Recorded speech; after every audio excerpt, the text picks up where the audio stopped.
Hello and welcome to CEY 2018. My name is Graham Lakkis. Today I'm going to take you through a presentation called Visual Field Analysis in the OCT Era. The presentation will be in two parts. The first section will talk about why I believe visual field analysis is still important in the management of glaucoma, even in this era where we have excellent OCT equipment. And in the second part of the talk, I'll give you some ideas on how to optimize your visual field exam so that we can run very quick, efficient tests that give us a lot of information and make the whole process comfortable for our glaucoma patients. Too long ago, eye care practitioners did not diagnose glaucoma until a visual field defect was actually present. Even if there were suspicious disc cupping changes and neuroretinal rim thinning, if there was no visual field defect, often the practitioner would still call the patient a glaucoma suspect. With the advent of scanning laser technologies such as the GDX and HRT, as well as digital stereo disc photography, we were able to see that these structural defects were actually changing even though there wasn't a visual field defect present. With the advent of spectral domain OCT in 2007, with improved resolution, better quantification and comparison to a normative database, we were able to detect these structural losses even earlier and well before visual field losses were present. And gradually, practitioners have actually moved away from visual field testing. They've been using predominantly structural analysis with the OCT and rarely or infrequently using visual field testing.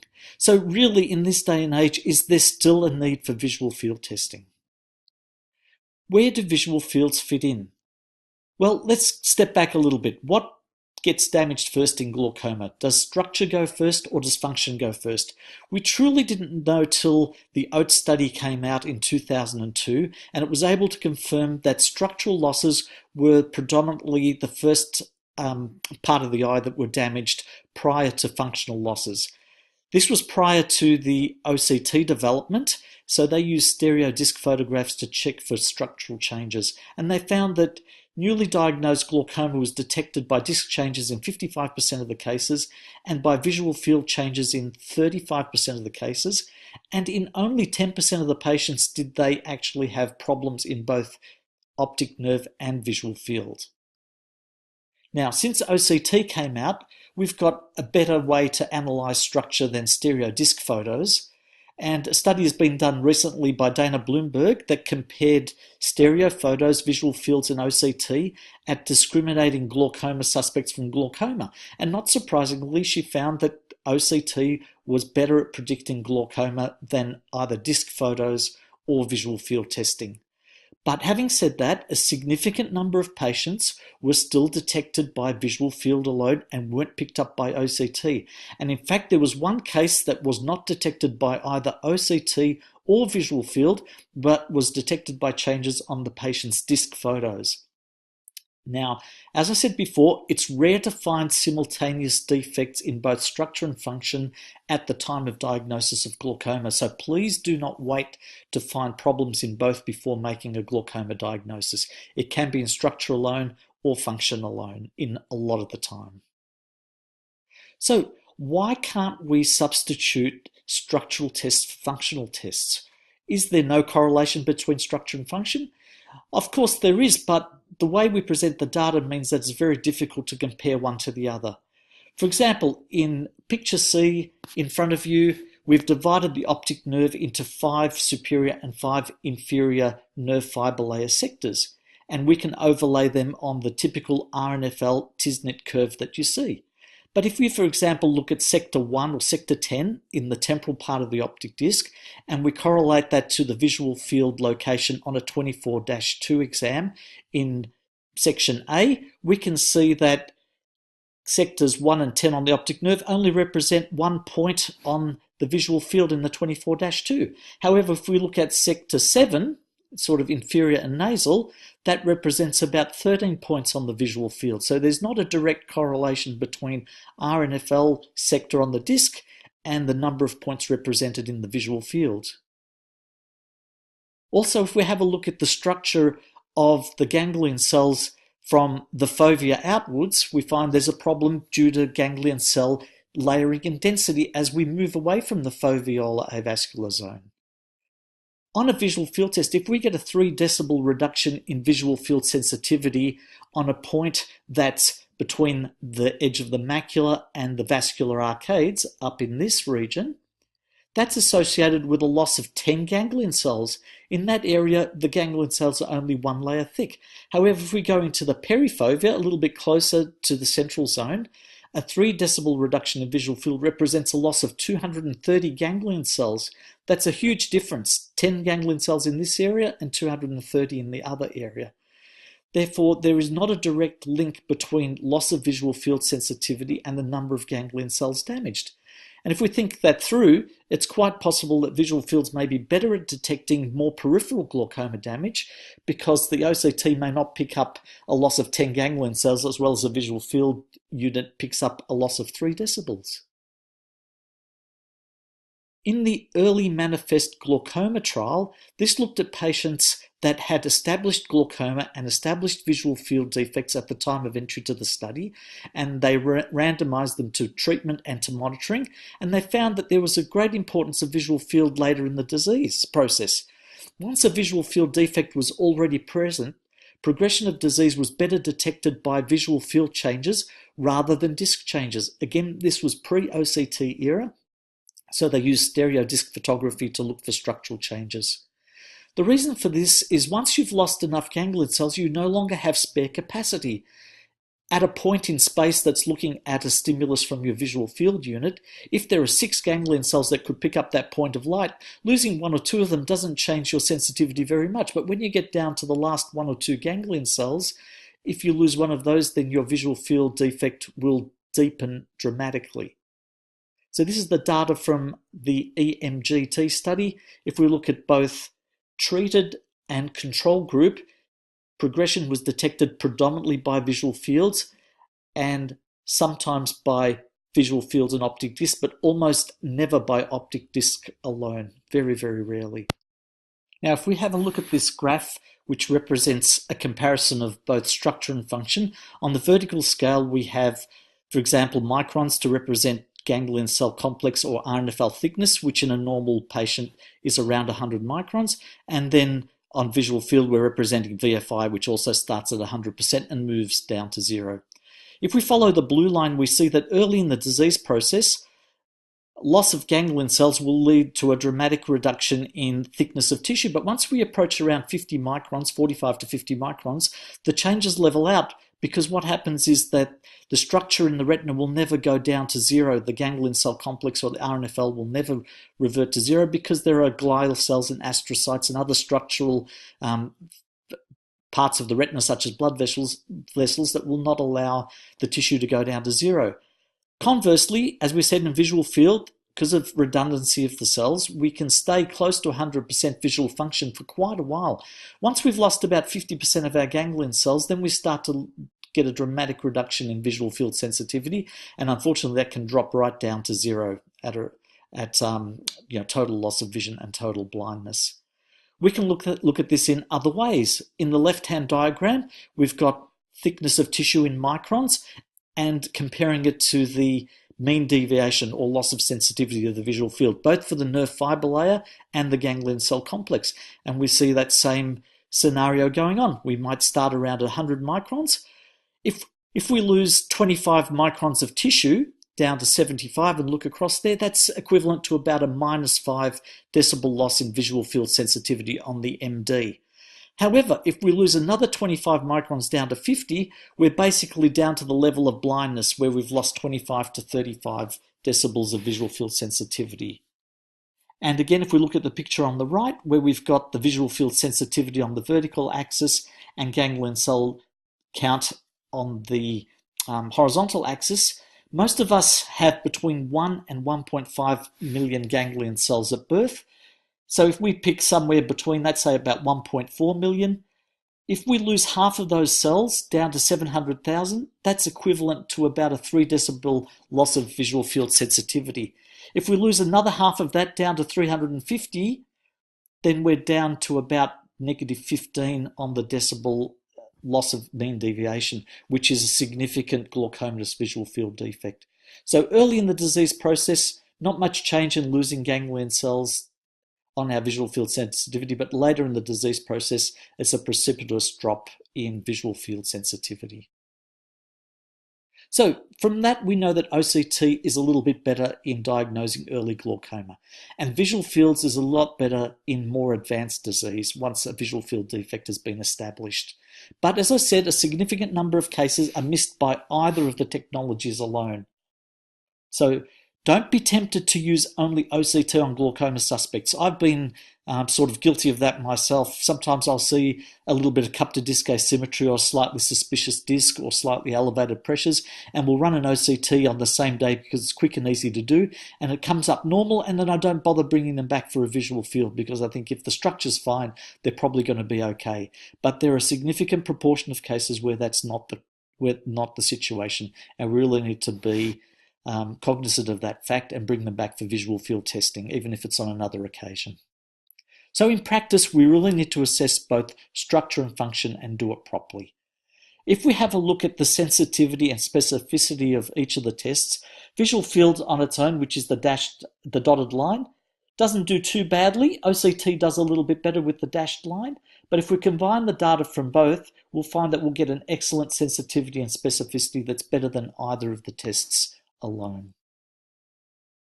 Okay. I think I've made a case that visual field testing is important to do at all stages of glaucoma treatment, whether they're glaucoma suspects, whether they have early disease or advanced disease. However, patients and practitioners hate doing visual field testing.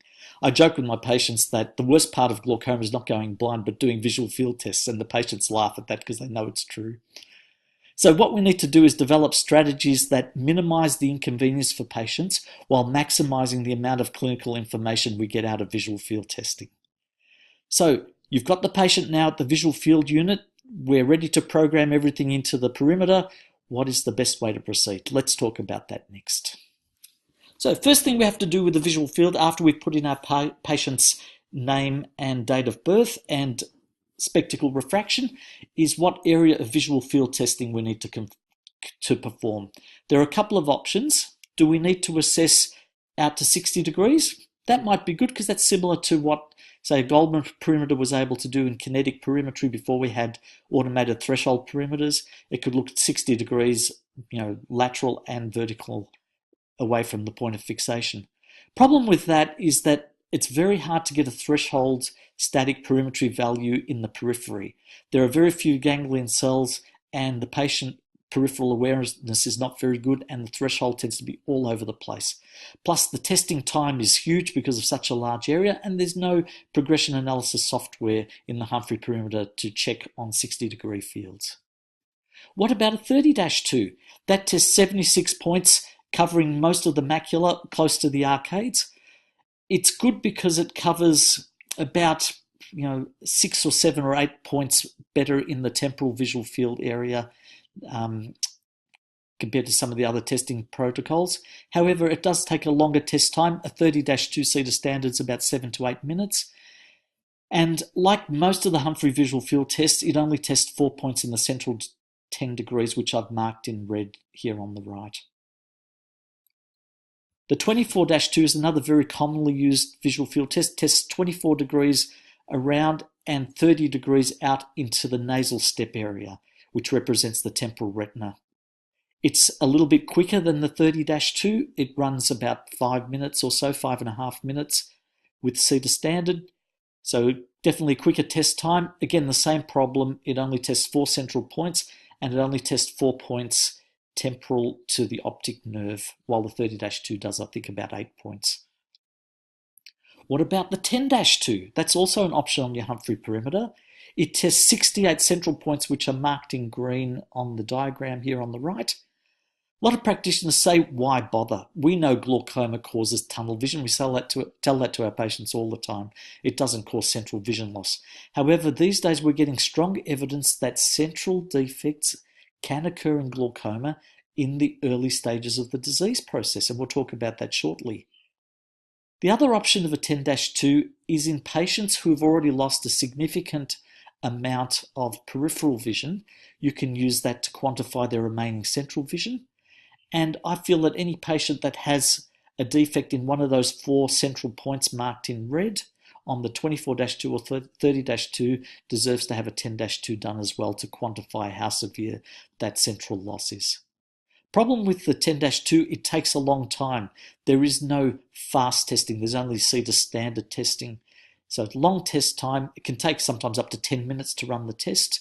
And there's, again, no progression analysis, I believe, to check for change over time. So let's talk a little bit more about central field loss in glaucoma.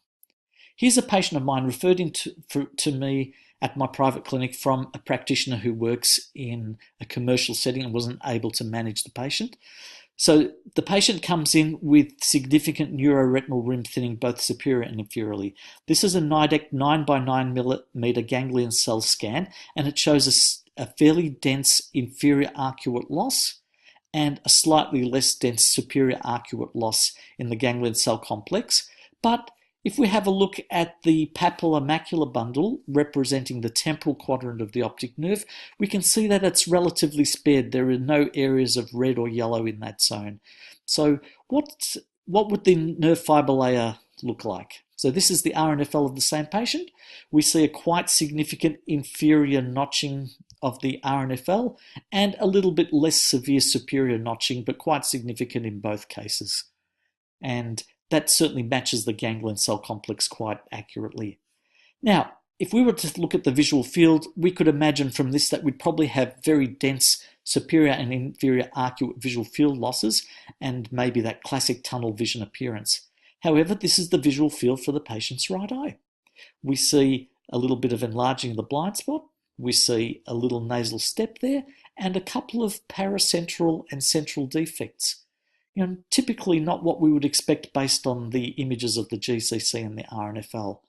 So what we want to do in these patients that show any losses centrally on the 24-2 or 30-2 is to do a 10-2 concentrating on that central area, and that's what we see in the final diagram. The 10-2 shows us quite a dense superior arcuate defect and a little bit smaller inferior arcuate defect just within the central 10 degrees. Why would that be happening? If we look at the RNFL again, we see the temporal disc, both superior and inferior temporal, seems to be at normal thickness. So why are we getting these central defects and we're not having any damage to the papillomacular bundle? So the reason for that is the anatomy of the retina. We know in glaucoma the inferior quadrant tends to be affected first in most cases, and then the superior quadrant is affected. After that, the temporal disc is affected in later stages of disease, and the nasal quadrant is the very, very last. We often see that in advanced glaucoma where patients have little temporal islands of visual field that remain and help them with their mobility, even though the rest of the visual field is damaged. And that's because some of the nasal fibers remain right till the end of the disease process. So these central visual field defects are not due to damage to the actual papillomacular bundle in the temporal disc, but they actually occur at the junction where the inferior and the temporal quadrants meet. If we did have papillomacular damage, the defects would be between the disc and the macula and would actually show up as temporal defects on the visual field rather than nasal defects. And with our patient example that I just showed, these defects tended to be nasal step defects in her visual field in the central 10 degrees. Now, these nerve fibers that emanate from the junction of the inferior and the temporal optic nerve, they tend to synapse very close to the fovea because the optic nerve sits typically higher than the fovea. In most people, it's from 0 to 10 degrees above, so let's say an average of 3 to 5 degrees. And because of that, this leads to those supranasal steps and arcuate defects within the central to 10 degrees of the visual field, because they sit so close to the fovea. So we need to introduce the concept of the fovea to disc angle, or the Fodi angle. On the spectralis, you can do something called a Brooks membrane opening, which finds the border of the optic nerve and then locates the exact center of the optic nerve. And then it locates the center of the fovea, which is the thinnest point of the retina, and draws a line between those. And the angle from the horizontal is called the Fodi, or fovea to disc angle. It uses that data then to create a plane of symmetry to do its macular symmetry analysis by comparing the upper and lower half of the retina. Other OCTs tend to just use a horizontal line directly through the fovea and do their GCC symmetry analysis based on that zone. Part of our research here at the University of Melbourne is trying to find out where the actual temporal nerve fibre layer raphe is in healthy and in glaucomatous eyes. And we found by using high-resolution RNFL on-face scans in the spectralis, we can actually find where the raphe is. And unfortunately, it doesn't follow a straight line through the fovea as assumed by the spectralis. There's actually a kick up in the raphe once you pass the fovea. And that varies significantly between patients, but not between patients with glaucoma and normal patients.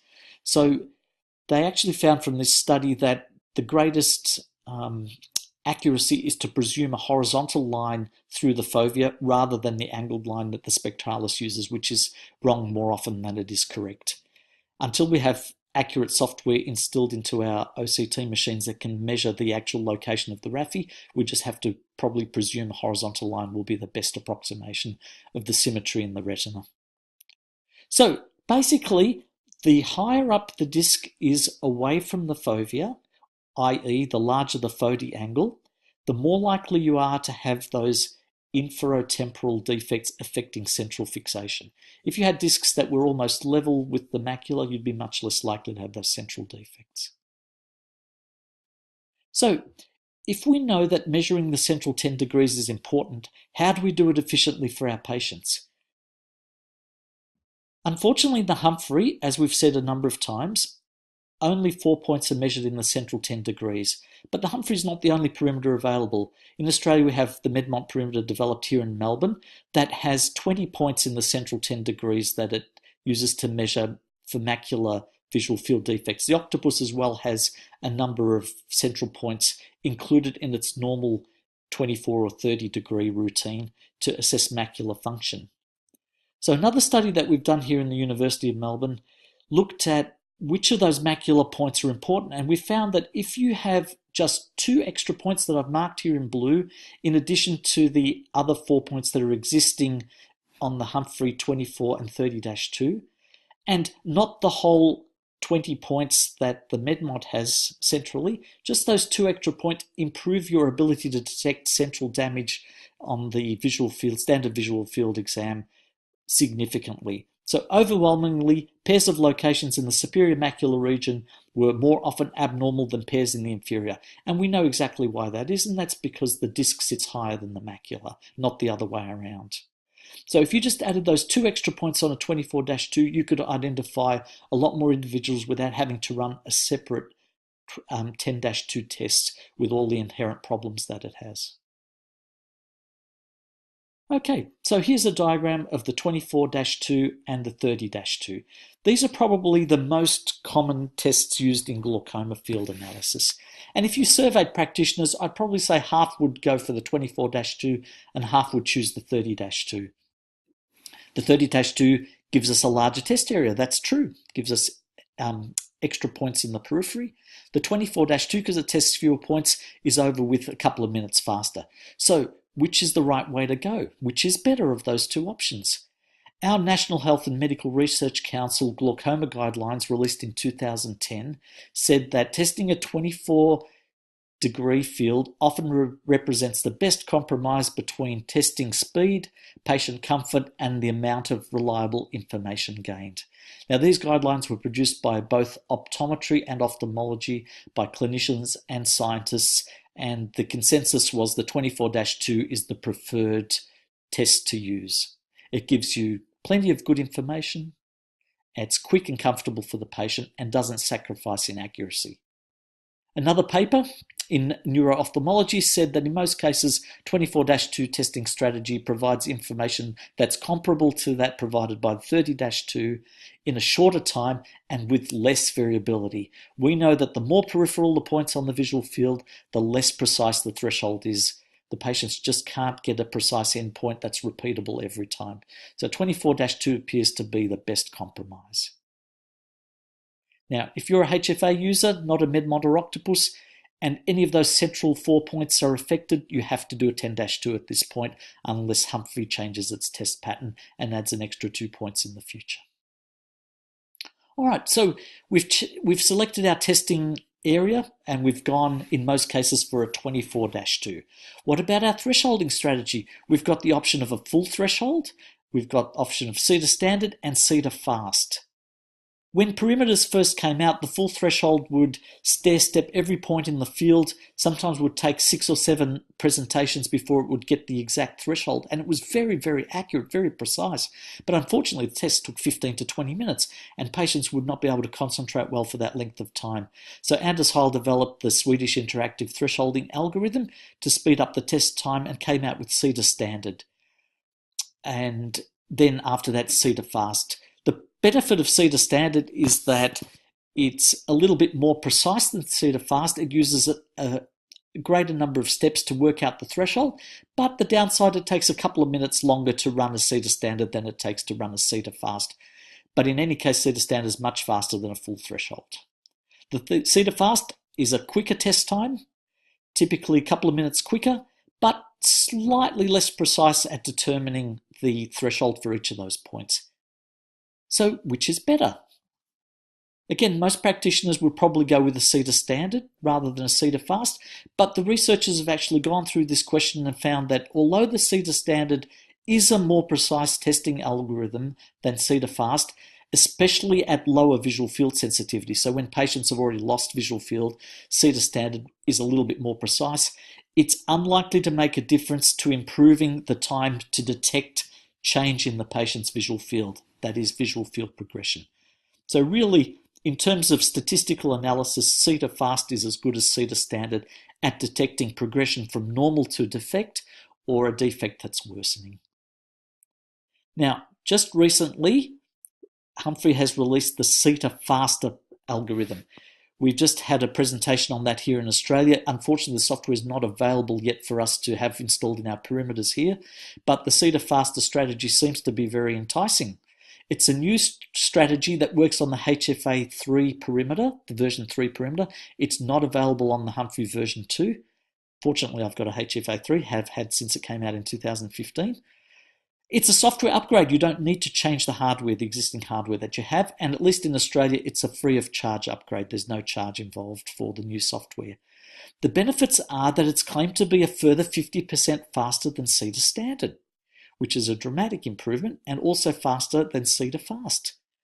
The other good thing is patients that you've already got on glaucoma follow-up, you do not need to establish a new baseline. So if they've been baselined with SitaStandard, you can change to SitaFaster without a problem in the progression analysis GPA software. You can even interchange between SitaStandard, SitaFast, and SitaFaster without affecting your GPA. So if you have a technician or a staff member that's running a visual field and selects SitaStandard rather than SitaFast or SitaFaster, it won't affect and you won't have to redo that visual field test for that day. So this is the data from Humphrey. If we have a look at the comparison of MD between SitaFaster and SitaFast, there's a difference of 0.14 decibels in normal patients and 0.002 decibels in glaucoma patients. If you're comparing SitaFaster and SitaStandard, again, 0.17 and 0.3 decibel difference in normals and glaucoma, so not statistically significant. And testing time is dramatically different. So in a normal patient running SitaFaster, at the best case scenario, you can finish the test in 90 seconds, which is a minute and a half, and just over 2 minutes at the worst case scenario. And even patients with glaucoma, we've got 99 seconds, so a minute and a half and about 4 minutes. And that data here on SitaStandard is about 8 minutes, and they've shown it graphically here. So this is the worst case scenario. Running SitaStandard, you'll take about 8 minutes on a glaucoma patient, and SitaFaster, you'll take 4 minutes in the worst case scenario. But in real life, we often find that it'll run quicker than that. So I'm very pleased about the SitaFaster and looking forward to it because it'll make our visual field testing even more comfortable for our patients. All right, so we've done our field test. Now we've got the results in front of us. What are we looking for? So if you've got a glaucoma suspect in front of you, we're looking for an early glaucomatous visual field test. So how do we analyze the data? The ODE study showed us that going from a normal patient to one that develops a field defect, there were 4 typical defects that were detected. Most commonly the nasal step, then the paracentral scotoma. In slightly more advanced disease, you had a full arcuate defect, and also they had a few cases of temporal wedge. I can't say I've seen that very often in my practice, the temporal wedge. That's where the defect emanates from the optic nerve and runs temporally. Enlarged blind spots are not temporal wedges, and they're not a glaucomatous defect per se. So this is graphically what we see. Nasal steps, by far the most common early defect, paracentral scotomas, arcuates, and occasionally temporal wedges. So that's really what we're looking for. However, the visual field defects aren't usually so classical as what they appear in these textbook images. And that's what makes it a little bit tricky. All right, where are we looking for these visual field defects? What location in the field are we likely to find a problem? As I said earlier, glaucoma tends to have a predilection for affecting the inferior and inferior temporal neuroretinal rim. So therefore, based on that, we're more likely to find visual field defects located superior. And that's true. The research shows that you're 2 to 5 times more likely to have a field defect in the superior hemifield. In patients with bilateral glaucoma that have visual field defects in both eyes, only 10% of them had loss only in the inferior hemifield, so it's exceedingly rare. Most of the time it'll be the superior hemifield or superior and inferior, very rarely inferior alone, especially for an advanced defect. That's where you need to consider an alternative diagnosis in patients that have inferior defects alone. So this is one of the cases we use in our ocular therapeutics oral exam. So these are experienced practitioners that are wanting to upgrade their license to be able to prescribe medications. And I'm surprised at how many of them get this wrong. So we have a disc with a little bit of pallor but no significant cupping superiorly and a very dense inferior defect.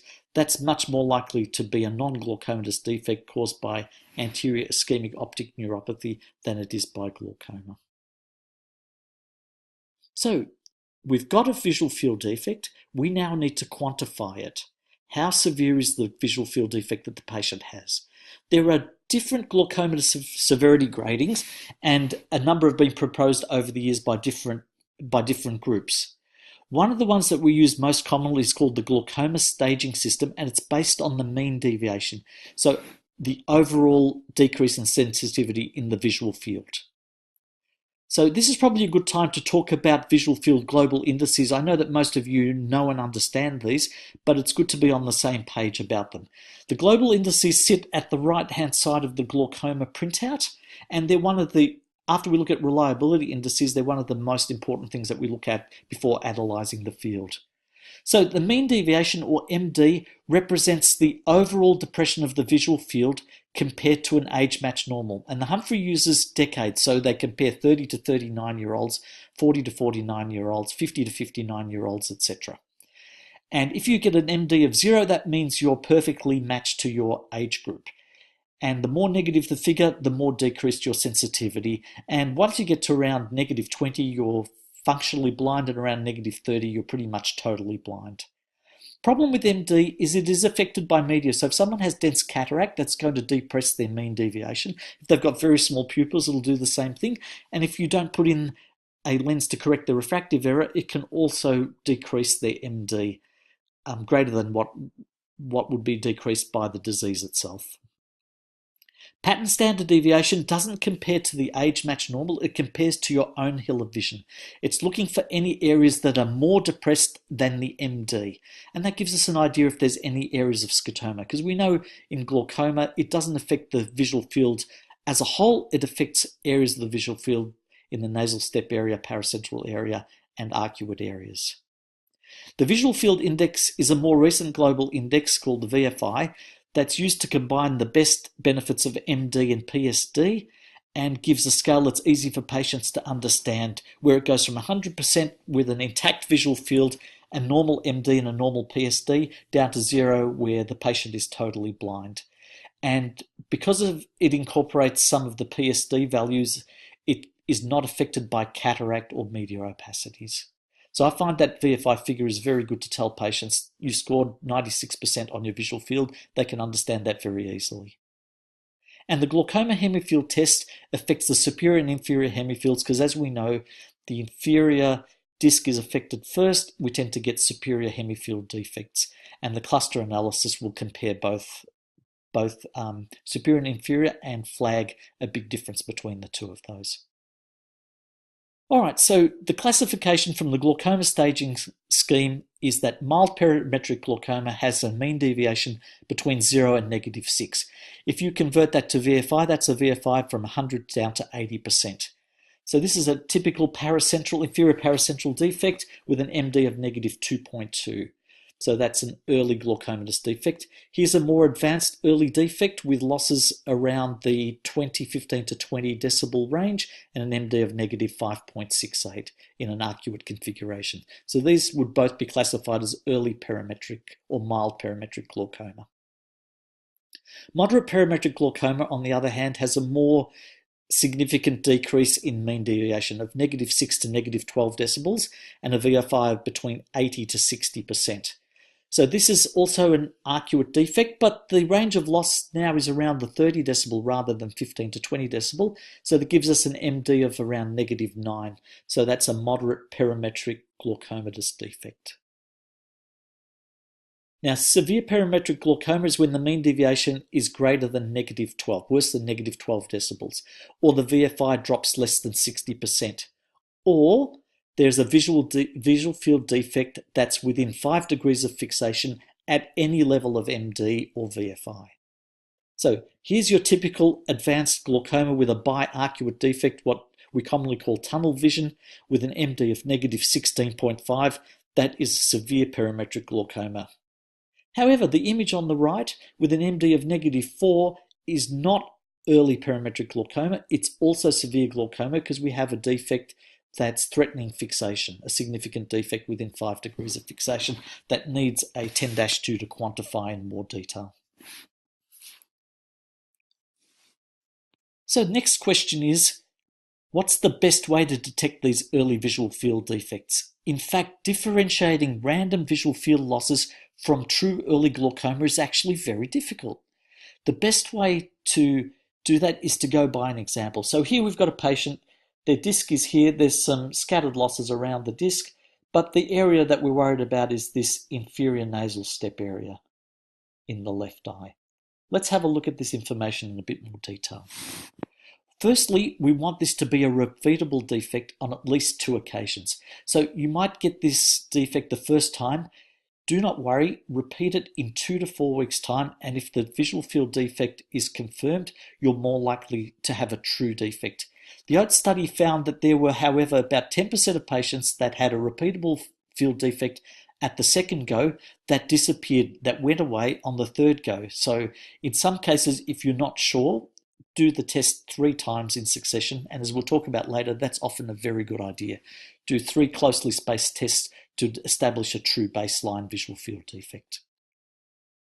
Next thing we want to look at on the pattern deviation probability plot is areas, 3 or more points that are in the same hemifield that are depressed at the 5% level, with one of them being depressed at the 1% or worse level. So if we have a look at this inferior nasal step area, we've got at the 2% level, we've got 4 points, and one of them is at the 0.5% level. So that, if that was repeatable, would signify a true early glaucomatous defect.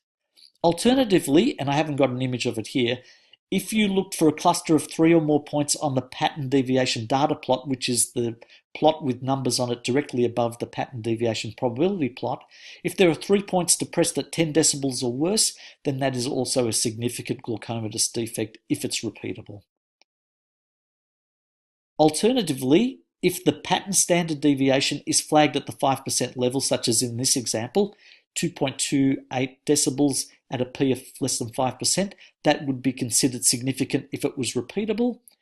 And if the glaucoma hemifield test is flagged at outside normal limits, on the HFA3 it prints it out in red, and outside normal limits would again suggest a significant difference in sensitivity between the 2 hemifields. What's actually not good at detecting glaucoma is the mean deviation. Unfortunately, it misses shallow early defects and they're not detected on the MD because the significant number of good points drown out the reduction from the early scotoma.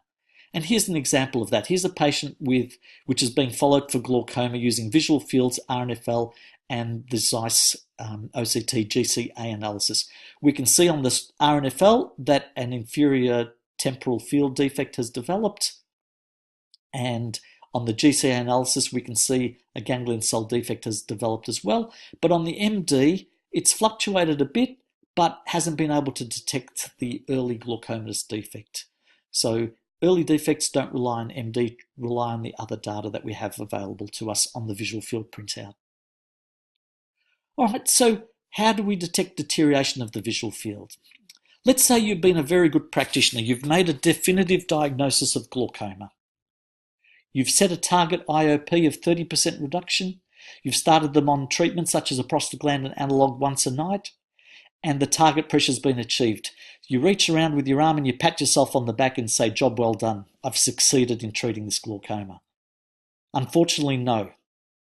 The problem is that a target pressure is just a reduction in IOP that's an average based on population studies. No one knows the truly safe intraocular pressure for that particular patient or that particular patient's optic nerve, because we have many cases where one optic nerve will get damaged at 15 millimeters of mercury and the other one won't be damaged at 20. So the safe pressure is different in each eye, and is certainly different from patient to patient.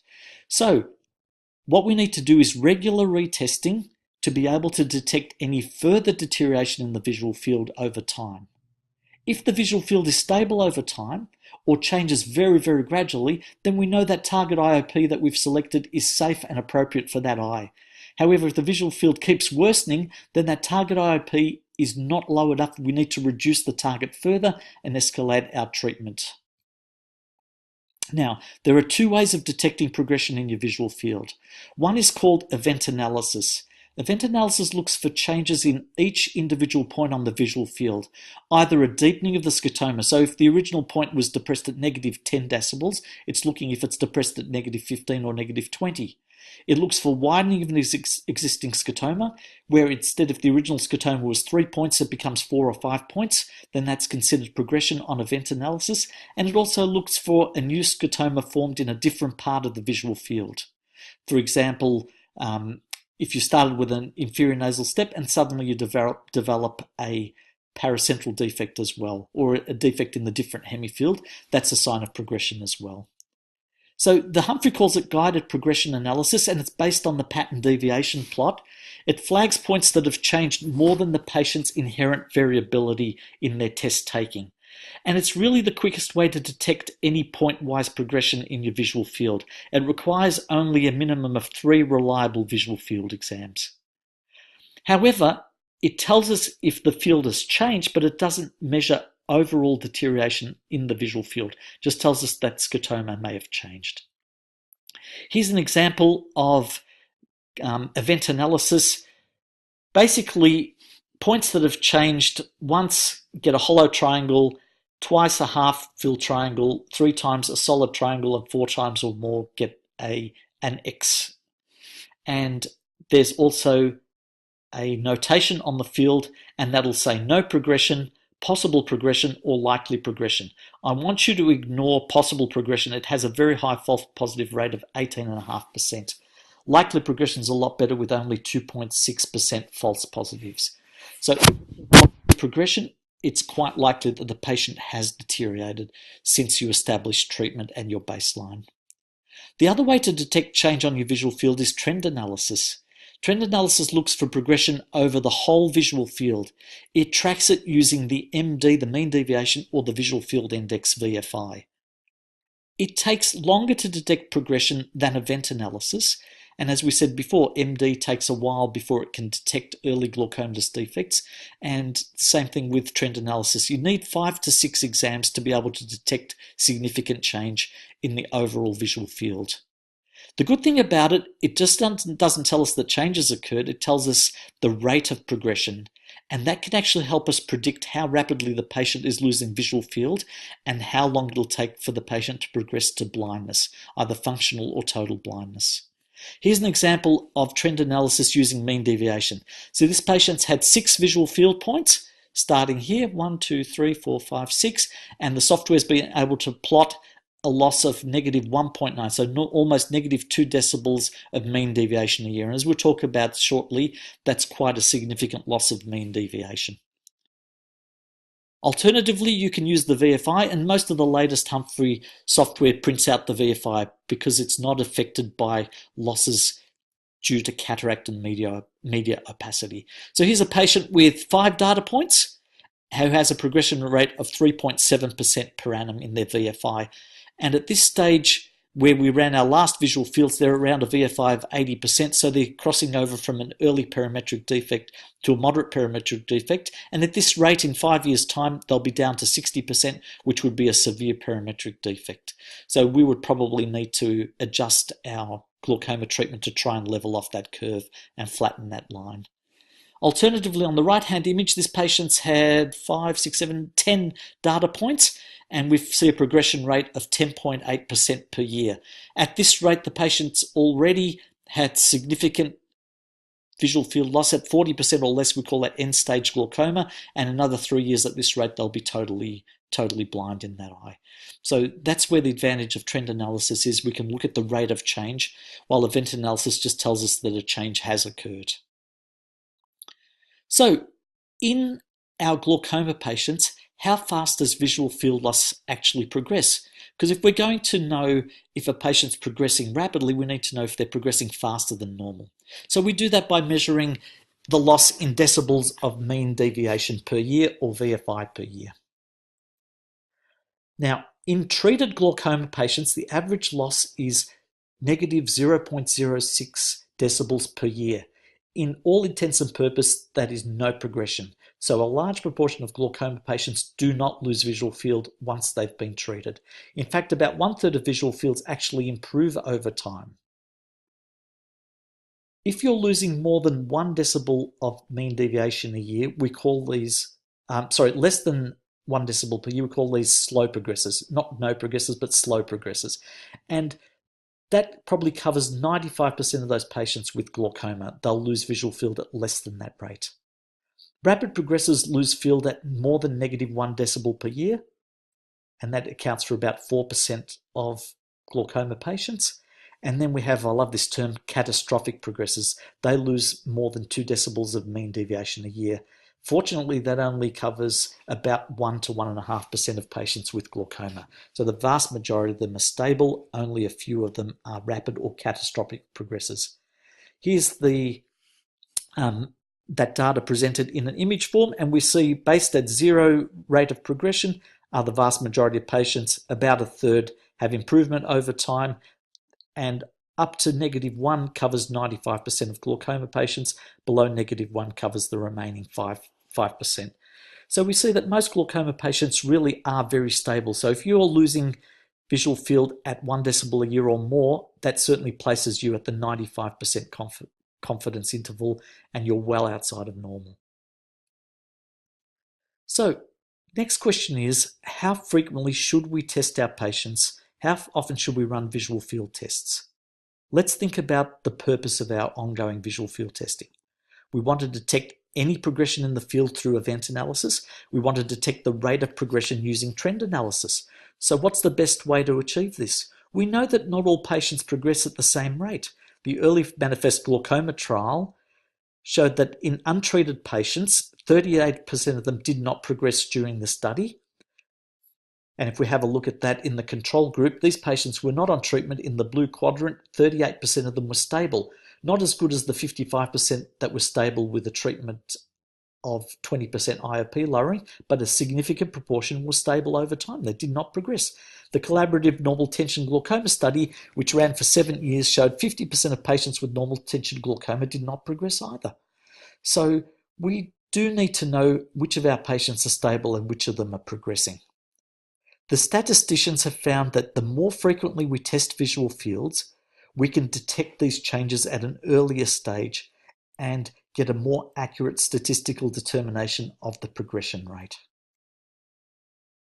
So how frequently should we test the visual field? Is it once every 2 years, once a year, twice a year, 3 times a year, every month? The European Glaucoma Society has produced guidelines based on statistical analysis of visual fields that anyone that's newly diagnosed with glaucoma needs to have 6 visual fields performed in the first 2 years. The reason for that is it allows the progression rate to be determined more quickly. In someone who takes a good visual field test that's quite repeatable, you can detect the progression rate in about 2 years, so 6 visual fields in 2 years. If someone's a poorer test taker with a bit more variability, it'll take 3 to 4 years to detect their rate of progression. So then you can decide if your target pressure is appropriate or not. The aim, as I said, is to find that 5% of patients, that 4% of patients that are progressing at worse than 1 decibel a year, because these are the ones that are more likely to end up blind from their disease. The ones that are stable and not progressing will never go blind from their glaucoma unless they stop following through with their therapy. So this is the paper from Chan. It's a fairly complex table, but it's fairly easy to analyze if we start with the first column. If we want to detect a change of 1 decibel per year, which are our rapid progressors, if we did 1 visual field exam per year in a patient with low variability that is a good test taker, it would take us 6 years to detect that rate of progression. And after 6 years, that patient would have lost another 6 decibels in their visual field, which will take them down from an early defect to a moderate defect, or if they were already a moderate defect, will take them down to a severe defect. If they were a poor test taker, it would take 13 years to detect that 1 diopter rate of progression on your GPA, trend analysis.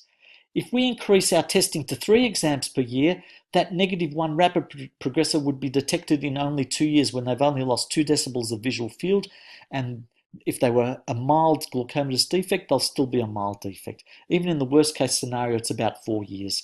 And if we're looking for a catastrophic progressor, at 1.7 to 3 years, they could be detected by doing 3 exams a year. So really, there's no place to do 1 exam a year. It's really not going to tell us who's progressing rapidly and who's stable. It just doesn't. So if we're going to do 6 visual field exams in the 2 years, does the timing of the exam make a difference? Does it matter when they are done?